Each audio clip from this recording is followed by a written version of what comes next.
Alô, amigo ouvinte da Rádio Central 3, começa agora mais um Central Cine Brasil, nosso programa semanal sobre cinema brasileiro. Eu sou o Lucas Borges, apresento esse programa de número 150 ao lado de Paulo Silva Júnior novamente. Dali Lucas, um abraço para quem acompanha o Central Cine Brasil. Hoje falando de um festival muito importante que rola no Rio de Janeiro, também aqui em São Paulo, o Anima Mundi. A gente vai falar muito da programação do principal evento de animação do país e da América Latina, falar também de Festival Latino de São Paulo, falar das ameaças à Ancine, um dia de muita preocupação com a articulação do governo federal, levando a organização, a inteligência, o Conselho Nacional do Cinema lá para Brasília, para ficar sob cuidados do governo federal, quebrando aí uma autonomia da Ancine que funciona já no Rio de Janeiro há muito tempo. Enfim, dá para falar também das estreias, de muito do que está rolando no cinema nacional. É isso aí, começamos com o Anima Mundi que começa no Rio de Janeiro, começou, né, no dia 17, vai até o domingo, dia 21 de julho, e aqui em São Paulo vai de 24 a 28 de julho. Para falar do Anima Mundi, nós estamos ao telefone com o Luciano Lagares, um dos diretores representados no festival nesse ano, com o Drawing Life. Como vai, Luciano? Muito obrigado por nos atender. Opa, obrigado a vocês por me convidarem, né? Eu tô super feliz de estar participando aí. Luciano, queria que você começasse falando, aproveitando que é tempo de Anima Mundi e que talvez muito do público não entenda exatamente como funciona uma animação. Cinema de animação é um cinema que depende de uma equipe grande, que é um trabalho demorado e, por consequência, muitas vezes um trabalho caro. Fala um pouco desse meio, como é que isso funcionou no teu curta, entre a ideia e conseguir captar recursos, juntar uma galera. Conta um pouco pra gente aí do trampo que é fazer um curta de animação como o seu. Claro. O curta que a gente está concorrendo no Anima Mundi, ele tá, na verdade, assim, eu comecei a estruturar ele, trabalhar roteiro, storyboard, o animatic, colocar músicas e tal, desde 2014. Ele ficou... Foi uma coisa que eu ia trabalhando nele até assim, meio por fora do meu outro trabalho, né? Trabalho mais na área de publicidade. Porque, assim, é uma ideia que eu acreditei, eu me certifiquei com algumas pessoas que ela não era vendável, né? Aí eu tentei alguns caminhos, editais e tudo mais, e acabou só em 2017 sendo selecionado no Festival do Mink, no edital do Mink, para produção. A gente teve uma verba para produzir e a produção demorou 1 ano. Só que foi um trabalho, assim... Ele é um trabalho muito diferente, assim, do que a gente vê. A gente optou por fazer em preto e branco, né? Então teve um tempo, assim, de pesquisa de personagem que foi... demorou cerca de 3 meses até a gente ter os personagens bem definidos, a história desses personagens. Aí depois a gente entrou no processo de pegar esses personagens e transformar em bonecos para animar, né? Trabalhar todo o cenário disso daí. A gente fez ele basicamente no centro de São Paulo. A história se passa no centro de São Paulo, na região ali do Anhangabaú. A gente foi lá, fotografou, fez desenho ao vivo, foi entender o que é o pessoal. Sabe aquela coisa? A gente sempre tem uma ideia de, quando você vai fazer personagem, a gente vai colocando uma coisa meio que a gente tem na cabeça, né? Daí a gente pensou, não, vamos lá, vamos fazer pessoas reais, né? A gente sabe que não é um tipo de pessoas. Pessoas que frequentam o centro de São Paulo são diversos, né? Então a gente foi lá para se certificar, fazer uma coisa mais real. O período de produção desse filme levou 1 ano, foi intenso, né? A gente contou aí com bastante parceiros, a equipe é muito boa, são pessoas super dedicadas. A ideia do filme, ela tem uma questão emocional muito forte, que a gente não podia perder também, e ele já estava presente desde o Animatic. Esse Animatic, a gente acabou mostrando para uma produtora lá de Los Angeles, né, com as referências musicais e tal, e o pessoal assistiu e curtiu muito, assim, até assim, o que eles disseram, uma produtora de áudio, o pessoal assistiu e falou, puxa, me toca muito no coração, né? E daí eles toparam fazer a trilha pra gente. E essa produtora, o dono da produtora nada mais é do que o irmão do Spike Jonze, né? E ele ficou muito feliz de fazer, a trilha ficou muito legal, é um dos destaques do nosso curta, né? O curta, ele acabou sendo um material super artístico, a gente acabou colocando nele coisas assim, conta a história de um caricaturista, então ele é muito sobre a vida de um artista em específico, ele trabalha com desenho, todo o curta ele foi pensado nisso, então tem muita caricatura, tem muita assim, a proposta de estrutura de desenho, os personagens transformam em estruturas de desenho, aqueles bonequinhos com palitinhos, com rabiscos para você começar a preencher, né, de verdade. Então foi uma experiência muito, muito legal, muito bacana e sempre deixa a gente com vontade de fazer o próximo, né? Mas a gente sabe que tem todo aquele processo novamente, prepara, manda pro edital e tal, espera ser selecionado, né? Bacana. Só para situar o nosso ouvinte, o Drawing Life trata basicamente da história de um garoto que tem uma doença muito rara, né? Que é a doença de Batten, degenerativa, enfim, e da relação da mãe desse garoto e do garoto com um desenhista de rua, né? Um artista de rua. E o seu filme e muitos outros filmes que a gente já teve a oportunidade de assistir aqui antes do festival chegar em São Paulo, como o Contrafilé, por exemplo, tem agora me foge agora outros filmes brasileiros que a gente pôde assistir, o Human Stuff também, do Miguel Mourão, o Contrafilé do Pedro Luá. Filmes que têm temas espinhosos, né? Filmes duros, que fogem da ideia que a gente tem de algo mais palpável para o público infantil, talvez, ou com uma fantasia leve, né? A animação deixou de ter esse perfil, de fato, dessa coisa mais da fábula bonita e está tratando cada vez mais de temas duros mesmo? Eu acredito que não, acredito que ela expandiu, né? Começou a atingir mais pessoas interessadas em animação, então, assim, isso permitiu que se trabalhasse outros temas. A animação infantil continua tendo seu público, né, todo ano a gente vê coisas novas aparecendo, a gente tem tá no Netflix, fugiu o nome agora. Mas são experimentos de animação com ficção científica, são histórias, animações de terror, porque expandiu, alcança um público cada vez maior, né?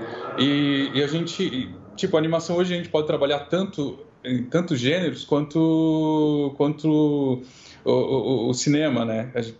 Tem muitas animações de drama, tem histórias dramáticas, tem animações japonesas que têm dramas tão fortes que seria praticamente uma novela, né? Eu acredito que, assim, não é que eu também não acredito que seja porque o público amadureceu, é porque houve um encontro mesmo, né? As animações com o público e as coisas estão fluindo, né?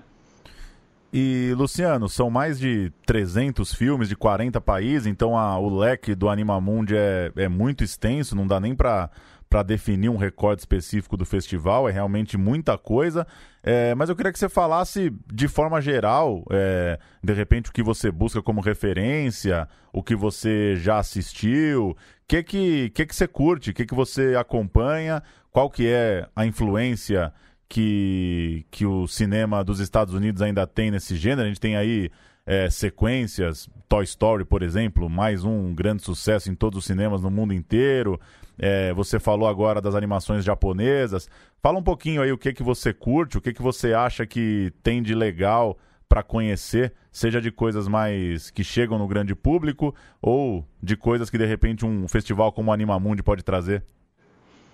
O Animamundi todo ano a gente sempre tem surpresas, né? O legal da gente ver coisas assim de todo mundo é que tem lugares que as referências que a gente tem às vezes dos Estados Unidos que bombardeiam, né?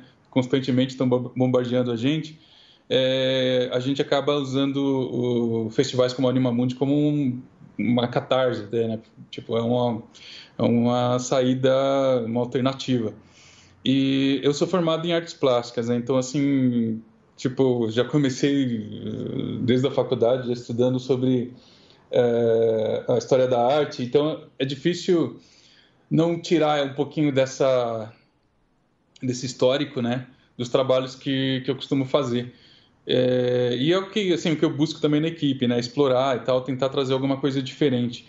Acho que o tema se a temática ela tá ficando tão abrangente, por que não a técnica, por que não, né, por que não o conceito, o visual, né? Tudo pode ser explorado, tudo pode ser trabalhado de uma forma rica, né?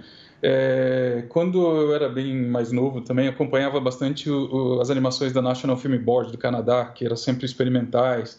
Gostava muito também de um artista russo chamado Yuri Norstin, que trabalhava com animação de eixo, mas de uma forma muito peculiar, sabe? Uma coisa, eu até acho interessante quem está ouvindo procurar, porque são coisas que se destacam, são coisas diferentes e que realmente vai chamar atenção, assim, que vai trazer um encanto novo pela animação, né? A animação, o que a gente vê hoje não é uma crítica, eu gosto, né? Eu sou fãzaço da Pixar, né? Eu acredito que eles conseguiram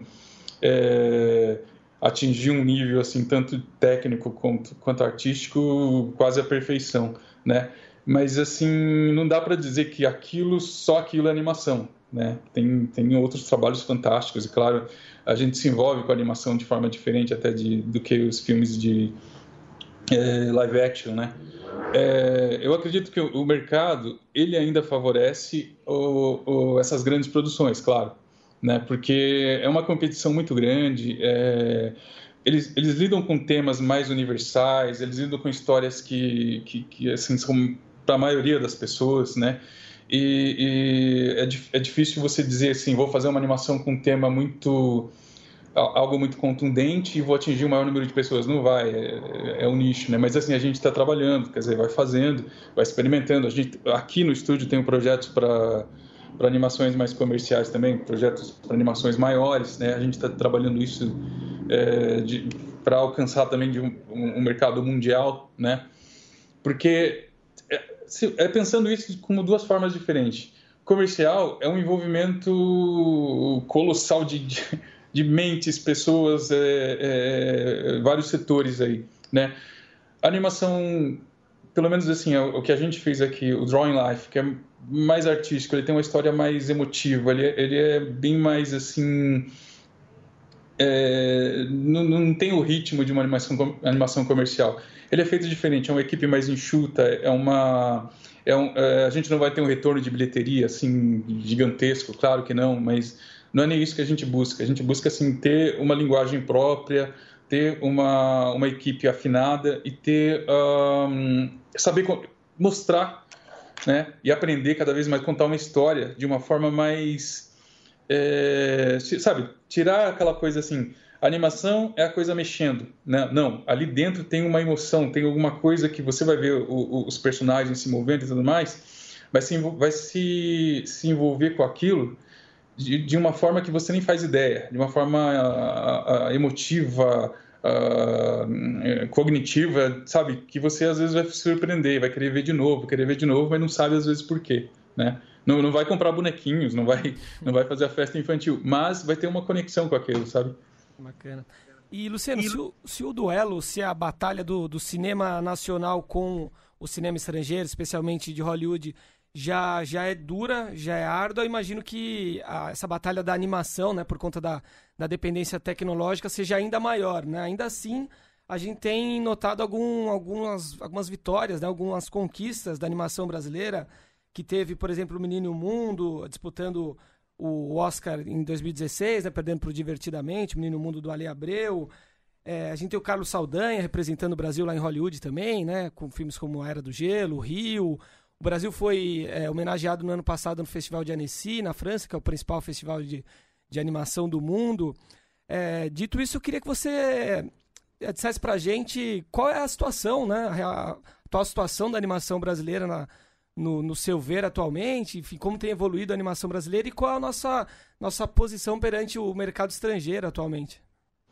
Eu acho que o Menino e o Mundo, Uma História de Amor e Fúria, tem vários filmes que eles chamaram a atenção lá fora, quer dizer, a gente consegue fazer um longa-metragem aqui, a gente teve o Tito e os Pássaros também, tem em 3D, a gente teve o Lino, mas assim, são filmes que são feitos aqui com um orçamento que, tipo, se você for comparar com a produção norte-americana, é ridículo, né? O valor que a gente faz é muito mais baixo, a gente consegue equiparar a qualidade técnica, a gente consegue contar história, né? Por mais que tenha as nossas dificuldades, tem muita gente fazendo, se mobilizando ainda, não é, né? Acho que tem um filme do Otto agora também, do estúdio do Otto, fugiu o nome, mas enfim...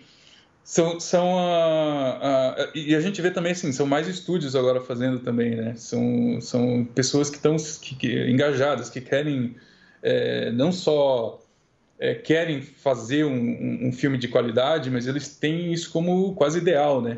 E, é claro, a gente está com essa expectativa, claro, dos canais que estão entrando no Brasil, esses portais todos, não só Netflix, Amazon, HBO, a Globo mesmo, a gente tem outros portais da O2, da SPCine, né, que são maneiras assim de entrar também nessa concorrência, né, preencher o que o mercado a demanda que está ocorrendo, que vai acontecer e vai ser maior, né, e a gente espera que seja, né, e ao mesmo tempo é a oportunidade que a gente tem de profissionalizar o setor.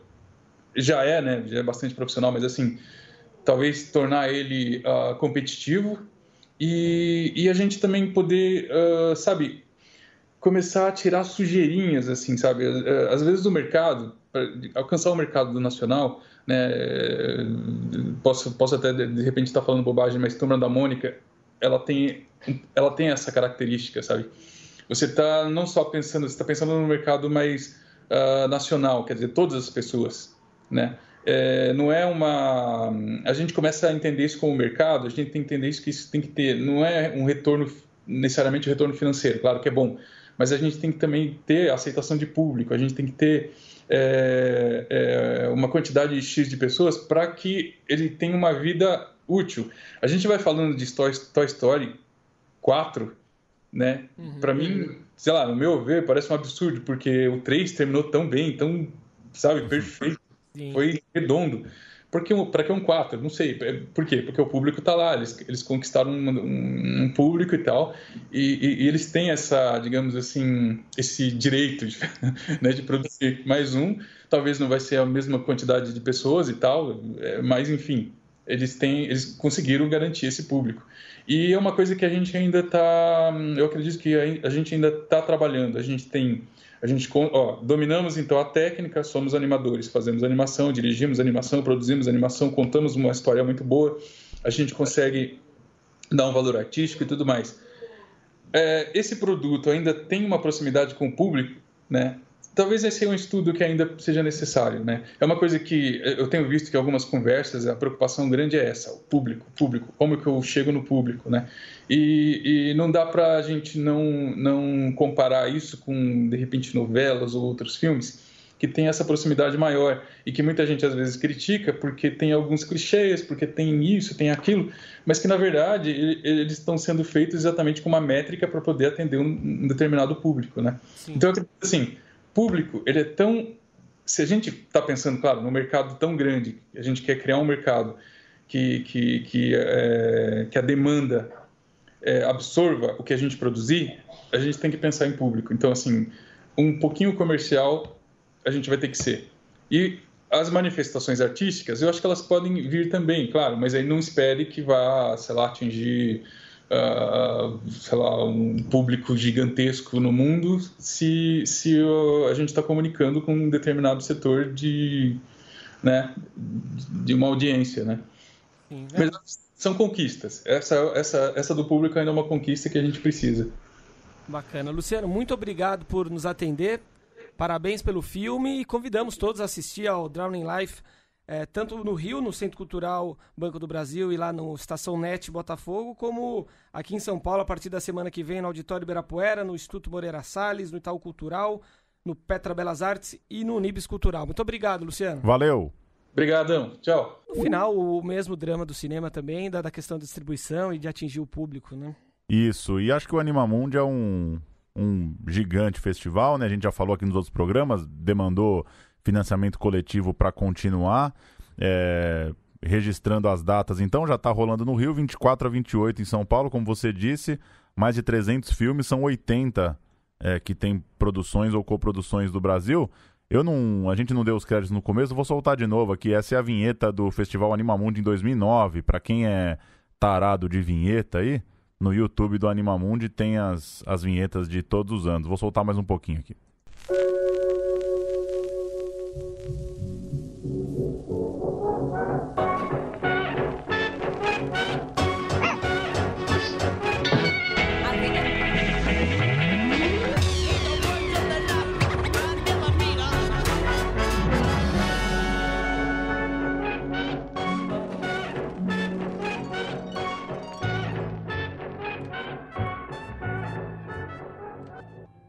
É incrível o grau de complexidade, né, que toma a cada ano esse mercado da animação. O Animamundi tem sessões de documentário de animação, sessões de curta, sessões de longa.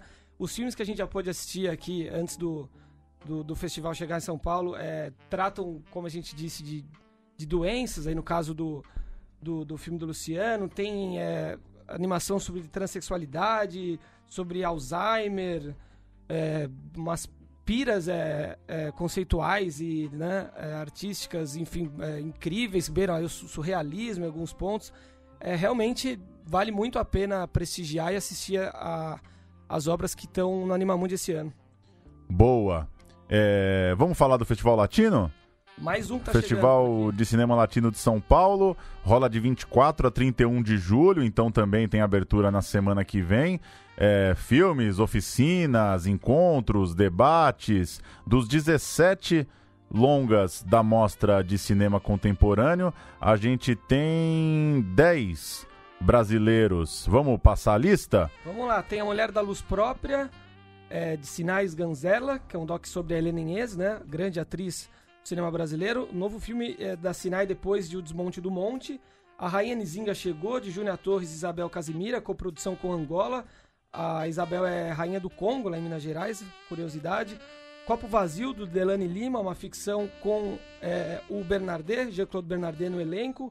Tem Eldorado, Mengele Vive ou Morto, de Marcelo Felipe Sampaio, um doc sobre a passagem do médico nazista e do monstro nazista Joseph Mengele pelo Brasil, ali por Diadema, pelo ABC. Que mais? Ensaio sobre o Fracasso, o novo filme do Cristiano Burlan, conta a história de um projecionista de um cinema pornô. Fakir, da Helena Inês, acabamos de falar que ela terá um doc em sua homenagem e ela também está com um documentário como diretora, trata do faquirismo, que é aquela coisa meio circense, né, de na faca, passar pelo fogo, enfiar uma faca na goela, esse tipo de coisa, né? No Coração do Mundo, filme da dupla Maurílio Martins e Gabriel Martins, turma lá da Filmes de Plástico, de Contagem, fizeram aí, mesma galera do Temporada, do Ela Volta na Quinta, vão estar em breve aqui no Central Cine. Tem também Platamama, da Alice Riff, diretora do ótimo Eleições, faz agora um doc de imigrantes bolivianos aqui em São Paulo. Demorou, né, pra ter um filme sobre os bolivianos no Brasil e em São Paulo. Selvagem é o filme do Diego da Costa, uma situação ali de uma adolescente num contexto de prestar vestibular e ocupação das escolas, mais um filme que se passa aí num contexto de ocupações. E, por fim, Pornô para Iniciantes, filme do Carlos Amélio, uma coprodução Brasil, Uruguai, Argentina, que se passa na Montevidéu dos anos 80. 17 filmes, então, latino-americanos na mostra de contemporâneos. 2, 4, 6, 8 e são 10. 10 brasileiros. Sempre muito bom o Festival de Cinema Latino. Tem homenagem também para Cláudia Priscila, diretora de Destruição de Bernadette, de Bicha Travesti, entre outros. Para a atriz Léa Garcia, que fez Sudoeste, Filhas do Vento, Orfeu Negro. Está em cartaz agora na TV Globo, em Carcereiros. Uma homenagem também a Tata Amaral, diretora de Hoje, Trago Comigo, Antônia, Sequestro Relâmpago, entre outros. E uma homenagem online para o Cristiano Burlan. Os filmes dele estarão lá na plataforma SP Cine Play. O Brasileiro à Febre, dirigido por Maia Dahin, foi selecionado para o próximo Festival de Locarno, na Suíça, que começa em 7 de agosto. São 17 filmes da competição internacional e o representante brasileiro traz um tema que se passa em Manaus, onde um indígena solitário de meia idade é acometido por uma febre forte, começa a achar que é perseguido. Vai lembrar que há 2 anos, o filme As Boas Maneiras, da Juliana Rojas, do Marco Dutra, levou o prêmio do júri lá em Locarno. Falei da história da Ancine no começo do programa. As notícias são da tarde de hoje, fim da tarde de hoje. Começou de manhã na coluna da Mônica Bergamo, né? Uma iniciativa do governo Bolsonaro de levar o Conselho do Audiovisual para a Casa Civil, levá-lo para Brasília. Isso foi confirmado ao longo do dia, né? Primeiro, o Bolsonaro afirmou que a Ancine... a própria Ancine, ele pretende transferir para Brasília. Ele assinou um termo que já leva ao Conselho Superior do Cinema, que é quem pensa a política do audiovisual, né? Quem planeja os editais, a distribuição, a política. Essa turma vai ser levada para Brasília, vai passar a ficar ali próxima da Casa Civil, não mais no Ministério da Cidadania, que é quem substitui o Ministério da Cultura, mas ele afirmou que pretende levar a Ancine como um todo, levar a produção, levar quem cuida do cinema brasileiro lá para Brasília. Ele chegou a citar o Bruna Surfistinha, né? Disse que não Bruna pode... Pois é. Esse filme veio a lembrança, né? Que criatividade, né? Dizendo que conversou com o ministro da Cidadania, Osmar Terra, e disse que com dinheiro público não dá para fazer filmes como esse, dizendo que o ativismo não pode tomar conta, que ele tem que respeitar as famílias, enfim. O próprio Osmar Terra depois disse que não faz sentido a Ancine ser no Rio, que é uma coisa inadequada, que ela deveria estar em Brasília desde sempre, enfim, que ela deveria estar lá em Brasília, que a história, que a política, que quem toca o país está lá em Brasília. Enfim, tá tudo cagado, né? Tamo fudido. A baixeza do pensamento, né? A forma como pensa raso esse governo e esse presidente não surpreende nem um pouco, né? O Ministério da Cultura já sofreu vários desfalques, já tem sofrido, né? Agora, pensando de forma prática, começou há alguns anos, né, desde o governo Temer, talvez a escassez, aí o desmanche da estrutura de cinema e da cultura no Brasil, o fim das verbas editais, e muitos filmes continuaram sendo feitos porque já tinham recebido verbas anteriores. Agora, o que a gente já discutiu anteriormente é que quando começa, né, de fato a chegar nas telas, na distribuição, o resultado, né, dessa política de governo, quando que os filmes vão parar de ser feitos, de fato por falta de incentivo de verba, né? Pois é, difícil medir, até porque às vezes você ganha o edital e o dinheiro não cai de imediato, a coisa fica um pouco arrastada. Você lembrou do Temer, foi no governo Temer que já foram feitas alterações nesse Conselho do Audiovisual, né? Entraram alguns representantes de indústrias de telecom, eles são nomeados para uns mandados ali de 2 anos. Enfim, o Conselho é muito importante porque é ele que toca as diretrizes gerais, né? Se o Bolsonaro já disse mais de uma vez, e a coluna da Mônica Bergamo tratava disso, né? Que se incomodou com editais para uma série trans, né? Para uma série que trata de alguma questão trans. Teve vestibular para faculdade, para transexuais, aí que ele já tirou também, sim, né, auxílio público. E se o Conselho tá vindo para debaixo de Brasília, quer dizer que, enfim, o direcionamento da verba vai ser cada vez menos plural, diverso, democrático, distribuído pelo Brasil, né? A questão de estar num ministério ou no outro é o que menos importa no fim das contas, né?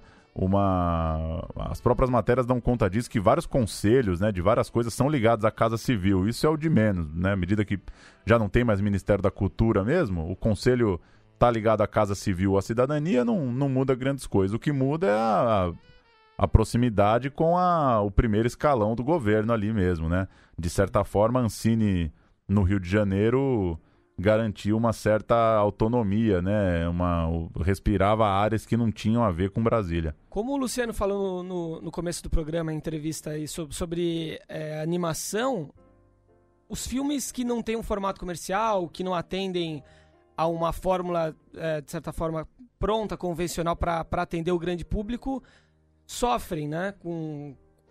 enfim, com a falta de incentivo financeiro, etc. Mas são filmes que precisam ser feitos, né? Filmes sobre questão indígena, filmes, enfim, feitos ao longo do Brasil todo, como a gente nunca viu na história, e tem sido feitos de 10 anos para cá, mais ou menos, filmes de Goiás, filmes do Amazonas, filme do Sertão da Bahia, filme do Recôncavo. Esses filmes precisam ser feitos, né? As histórias dessas pessoas devem ser contadas e não necessariamente são filmes que têm apelo popular e têm público, que é a alegação do ministro da Cultura, né? Ninguém vê esses filmes. Então, por que a gente vai bancar? Mas a verdade é que com o governo fechando a porta para esse tipo de produção, né? Esse tipo de produção que pensa além, que, enfim, que tenta jogar para cima o nível do nosso cinema, que dá oportunidade para pessoas, para produtores diferentes, cada vez mais vai se depender, eu acho que de alguns mecenas, né? Da boa vontade da iniciativa privada que tem a intenção de apoiar o cinema e cada vez mais quebrar a cabeça para como encontrar essa fórmula, né? Do cinema de qualidade, bem feito, com curadoria e que tenha algum apelo, que atenda, né? Que traga a gente para o cinema. Enfim, os desafios são gigantescos, mas a gente já esperava isso de certa forma, né? Já era uma coisa meio esperada, né? Cultura incomoda, não é nenhum absurdo entender por que o Bolsonaro está querendo levar o Conselho de Cultura e Ancine para Brasília. E, enfim, tentar tirar disso alguma força, né? Eu tive lá na Flip e a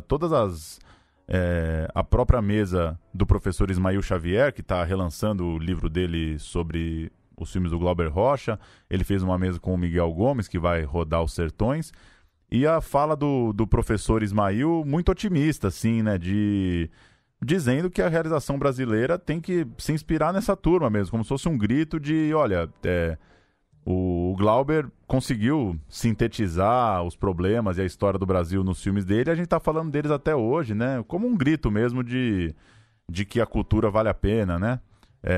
Não vai morrer, né? Não vai morrer. E vários escritores estrangeiros também num tom bastante otimista de... Olha, a produção, a criatividade do Brasil são muito potentes para a gente ficar num baixo astral. Claro que a conta não fecha, né? Muitas vezes, né? O cinema precisa de grana, né? Muita gente vai deixar de trabalhar no meio, né? Mas é muito lamentável, né? Uma indústria na mão de um fetiche, né? De um ignorante, de um completo ignorante sobre o assunto.